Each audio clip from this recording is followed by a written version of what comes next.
T20 நீங்கள் கேமை பார்த்தீங்கன்னா it is more of high intensity as explosive moment இருக்கிற கேம் அது. புரியுது.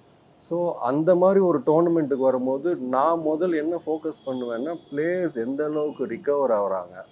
ஸோ ரிகவர் ஆனால் தான் அவங்களோட அடுத்த பர்ஃபார்மன்ஸ் எப்படி இருக்கும்னு நம்ம பார்க்க முடியும். ஸோ அதனால் நாங்கள் நிறைய அதில் ஃபோக்கஸ் பண்ணுவோம். ஓகே. அண்ட் ஸ்ட்ரென்த்லாம் பார்த்தீங்கன்னா ஸ்ட்ரென்த் மெயின்டெனன்ஸ் ஒர்க் நிறைய பண்ணுவோம். ஏன்னா ஷார்ட் ஸ்பேன் நிறைய டைம் கிடைக்காது. அதனால் நாங்கள் ஷார்ட் செஷன்ஸு ஸ்ட்ரென்த் வந்து நிறைய ரொம்ப லோட் பண்ணாமல் லோ வால்யூமில் சின்ன குட்டி குட்டி செஷன்ஸ் பண்ணுவோம் நாங்கள். மெயின்டெனன்ஸ் ஒர்க் அந்த மாதிரி இருக்கும். ப்ளஸ் அவங்களோட ஹைட்ரேஷன் மானிட்டர் பண்ணோம். அவங்களோட நியூட்ரிஷன் எப்படி இருக்குன்னு பார்ப்போம். ஓகே. அவங்களோட ஸ்லீப் குவாலிட்டி எப்படி இருக்குன்னு பார்ப்போம். ஏன்னா எவ்வளோக்கு எவ்வளோ ரிகவர் ஆகுறாங்களோ அடுத்த கேமுக்கு அவங்களோட பர்ஃபார்மன்ஸ் பெட்டர். ஓகே.